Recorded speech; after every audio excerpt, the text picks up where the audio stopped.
Ceci n'est pas un conseil en investissement. Je partage ma vision sur le marché financier en général. Et si vous avez décidé de prendre une position d'achat ou de vente, vous en êtes responsable. Look inside the candle. Have faith on yourself. Be confident.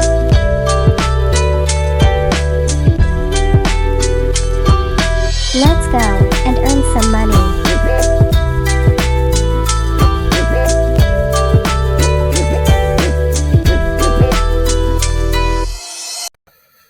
Salut, c'est Rami, comment allez-vous?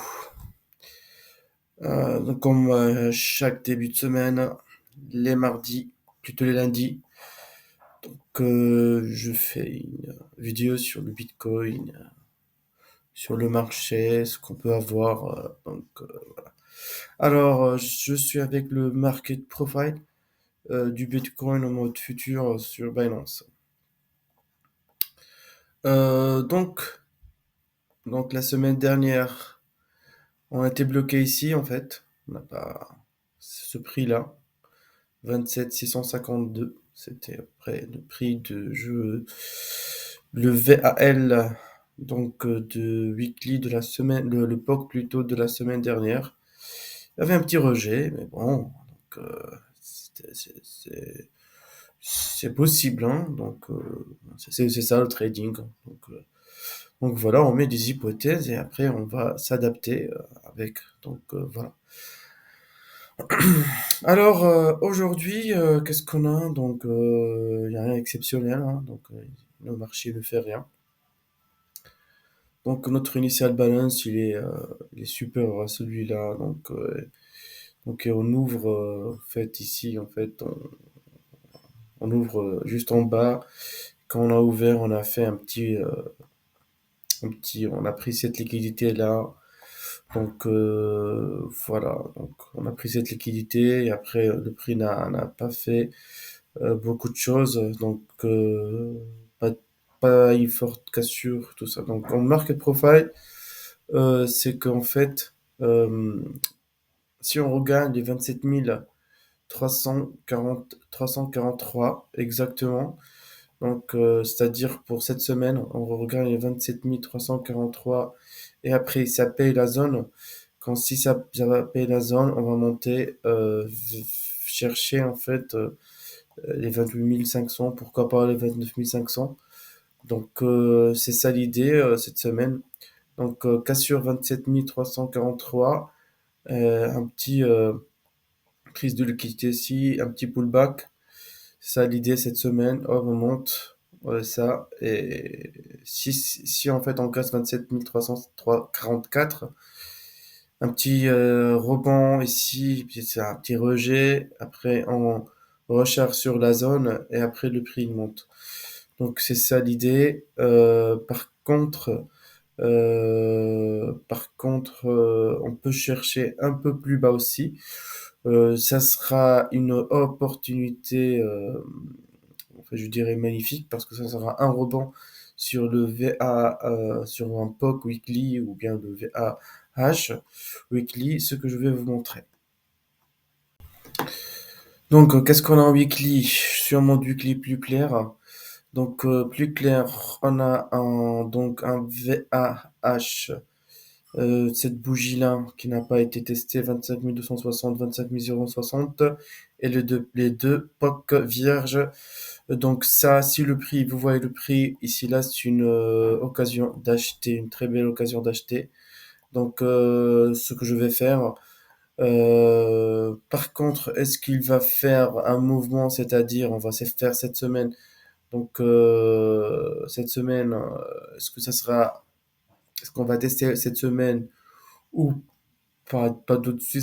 Cela veut dire on peut aller chercher les 29 500 tout d'abord ou même plus, on sait pas. Moi, je vais travailler donc euh, le prix donc par POC, par VAH, par VAL, donc par en gradient, bah, parce que en gradient, je fais des hypothèses et à chaque hypothèse, il y a des confirmations. Donc, qu'est-ce que nous donne notre cumulatif delta pour aujourd'hui? Donc, pour aujourd'hui, donc je suis en cumulatif delta, je vérifie, parce que sinon je suis pas en mode session. Je suis en mode cumulé. J'ai une information qui me donne la cumulative delta, c'est qu'à ce prix-là, en fait, j'ai une cumulative delta qui est ici, hein, je dirais à moins 13 moins 133 331 et là moins 139 936 avec un prix qui est supérieur. J'ai une information qui me donne que on est en train, le prix, c'est le prix en fait, avec une cumulative delta qui est en fait supérieure en fait en absolu, et en fait le prix n'arrive pas à casser. J'ai une idée que cette baisse a été absorbée par les acheteurs. C'est pourquoi je vois un potentiel donc euh, le prix va travailler cette zone. Après, on verra. Après, vu que mercredi, on a des news, on a, on a une journée on aura des news et tout ça. Ça sera volatile mercredi, jeudi, tout ça. Possible qu'on va faire une petite mèche ici hein, pour repartir vers le haut. Donc, pour m'en repartir vers le haut. Voilà. Donc ça, c'est en daily. Alors, la discordance en fait entre le spot les contrats futurs est énorme, hein. Je vais vous montrer sur un cumulatif delta en fait et sur un sur le cumulatif delta, c'est euh, c'est énorme hein, sur Binance la discordance. Je vais vous montrer. Donc alors, qu'est-ce qu'on a en weekly? Donc en weekly, on est sur la ligne 0. Donc on est sur la ligne 0. Donc est-ce que on a clôturé? Non, attendez. Donc là, on a clôturé en négatif. Close moins 5500. Donc la diff est là, on ouvre moins 5. Et voilà. Donc il faut que cette semaine, on regagne euh, pour une continuité haussière sur le Bitcoin. Il faut qu'on regagne en haut cette semaine. Sinon, si ça casse, possible qu'on fait ça sur la cumulative delta et hop, on remonte. C'est-à-dire, si on fait une semaine pas top, mais moi je vois pas comment pour le moment. Déjà, aujourd'hui, on a une session, la delta volume qui est un 2, qui est supérieur, largement supérieur à celle-là. Hein, et celle-là, en fait, cette bougie, donc weekly, cette bougie d'indécision qu'on n'a rien fait. Donc, elle avait une delta change, en fait, qui est supérieure à celle-là. Je vois mal, le prix fait ça, c'est-à-dire il casse avec une clôture au-dessous de ce bas. Je le vois pas faire ça, franchement. Voilà, c'est mon idée, hein, c'est ce que je vois. Moi, je vois des chiffres. Voilà, je vois un rebond sur la cumulative delta en 0, la ligne 0, un rebond pour en fait continuer notre hausse parce que je suis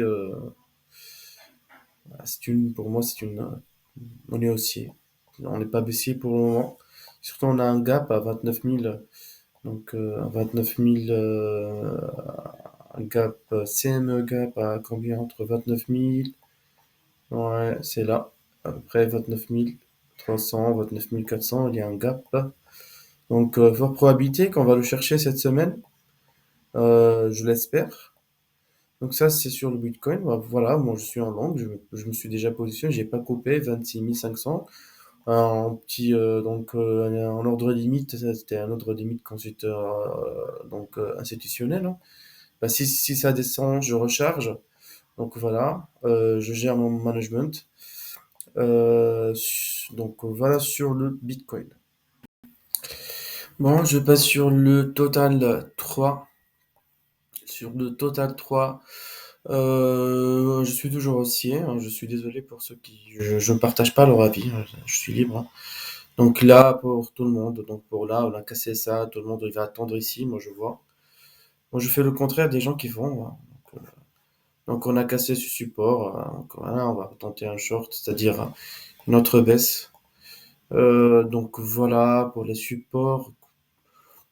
Ouais, moi je peut-être, hein, je dis peut-être, c'est pourquoi moi je me suis positionné en spot, qu'en spot.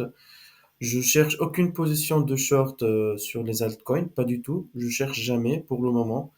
On est dans une zone acheteuse, je le dis, je le répète. Donc il y a de ça. Donc il se peut qu'on fait une petite prise de liquidité ici. Pourquoi pas celle-là à 322, hein, bien sûr qu'avec avec mercredi, donc genre une mèche et on repart directement. Ou bien on va directement vers le haut. Donc on casse tout et donc voilà, on part directement vers le haut. Donc voilà. C'est là, ça peut être une accumulation, manipulation. Ça, vous pouvez le dire comme vous voulez. Pour moi, je suis toujours haussier, je garde toujours haussier. Moins 10%, moins 20%, moins 30% sur les altes. À ce prix-là, je m'inquiète pas du tout. Par contre, si le prix va partir sur un alt ou je sais pas, n'importe quel alt, bah, dites-vous, là, il va partir, hein. Donc voilà, sur la dominance du l'USDT. Donc ça saute en un jour. Donc on va le voir sur support retail. Est-ce qu'on va prendre les 7,85 ou bien les 8,21? Une mèche là, cassure, paf, et après au moins, ou on vient faire là comme ça. C'est kiff-kiff pour moi. La probabilité, c'est, disons, allez, ça c'est 30%, 30%, et 30%, on fait rien. Donc ça dépend. Et franchement, même avec le footprint, avec leur corrélation que je vous ai montré avec le footprint sur le Bitcoin, logiquement on fait ça. Donc logiquement on descend et quand on va descendre, il y aura une réaction ici, c'est-à-dire ça sera très long quand même. Je vois que c'est très long. Donc c'est-à-dire on fait ça et on remonte, prendre cette liquidité. Bon, c'est un scénario probable. Je ne l'élimine pas. On fait ça, on prend cette liquidité, ou même celle-là, hein, ou même celle-là, et après on chute. Et après on chute, je ne le vois pas faire plus haut, parce que si on va faire si haut, c'est-à-dire le Bitcoin, il va chercher les 12 000. Je ne le vois pas faire ça maintenant. Donc, même pas tout de suite, ça, hein, même pas tout de suite. Donc, ou bien bah, directement en chute, hein. Donc voilà les scénarios possibles pour moi. Voilà. Sur l'Ethereum, bon, allez, n'importe. D'accord. Moi, voilà, sur l'Ethereum, ah bah, je l'attends ici, hein, donc, je shorte pas, j'achète pas. C'est-à-dire pour un swing, hein, j'en parle. Je shorte pas, j'achète pas. Et pourquoi pas cette prise de liquidité. C'est-à-dire, pourquoi pas ça. Cette bougie, cette fausse bougie de réjection. Cela validera ce que je vous ai montré, les vidéos que j'ai fait pendant 3 mois, 3 mois avant, 4 mois. Possible. Moi, je fais rien. Possible, il fait ça aussi. Donc, pour le moment, c'est en fait au market maker de nous montrer le chemin. Faire ça, pour faire ça, moi je le vois facile. Faire ça directement, ça fait plus mal. Plus mal, ça fera plus mal aux shorters. Plus mal. Faire ça, c'est un truc classique. C'est-à-dire, on va revenir, nanani nanana, et pour faire ça directement 3 mois, c'est-à-dire en 3 mois, on fait que ça. Que monter, monter, monter, monter, monter. Comme il a fait ça. Comme il a fait ici. En un jour, 3, 4, 5, 6, 7, 8, 9, 10. 3, on fait que ça. Que chuter, il peut faire ça que monter. Que monter jusqu'à arriver ici. Il stagne pendant 2, 3 mois. Il peut stagner ici, je sais pas comment, en combien de temps, mais il peut rester à cette zone jusqu'à il prend cette liquidité et quand ça après ce qu'il va faire, c'est-à-dire, en fait, là, on le voit très bien, cette épaule, tête épaule, hein, donc cette épaule, tête épaule, donc il y a deux solutions, hein, donc soit comme ça et on chute, soit hop, on casse, hein. Donc c'est pas une règle générale que l'épaule, tête épaule, elle est valide, hein, donc, parce qu'il y a d'autres qui vont faire ça, droite de tendance, hop, voilà, ils vont faire ça, allez, ça sera ici. Ah, quand il va faire ça, c'est-à-dire le Bitcoin, donc à 69 000, je sais pas quoi. Donc, certains, ils vont faire ça. Donc voilà, non, c'est ma vision pour le moment. Ça change, j'ai pas changé de vision. Impossible, c'est possible ici, mais je ne le vois pas faire ça, c'est-à-dire la zone entre allez, 1570, 1503, et sachant que sur ETH, CME, on a un petit gap, hein, entre 2500 53 2630. Donc ça, c'est une distribution. Pour moi, c'est ça, j'ai tracé depuis longtemps, j'ai rien changé. J'ai rien changé pour le moment. Ça s'applique à la lettre à peu près, hein. Puis peut-être, voilà, juste tu dessines mal. Donc voilà, peut-être qu'on va jouer ça. Donc voilà, sur l'Ethereum, on n'a pas de CME avant, non, on n'a pas. Ouais. Donc voilà, donc pour cette semaine, je vois notre Ethereum. Donc petit gap, je le vois, entre 1980, 1924,5. Ce gap, il sera comblé, j'espère, cette semaine. C'est ma vision, on va combler ce gap ici. Donc quand on va combler ce gap, on fait un petit pullback. Pour moi, il y a continuité haussière, voilà, sur l'Ethereum. Donc voilà ma vision cette semaine. J'espère que vous plaira. Donc partagez le maximum si vous aimez ce que je vous présente. Donc voilà, et à la semaine prochaine pour l'update de la semaine prochaine qui correspondra au début de la clôture monthly et l'ouverture du mois 2 juin, qui sera plein de news sur le marché crypto, pour avoir un été bullish pour moi. C'est ma vision. Sur ce, ciao, prochaine vidéo.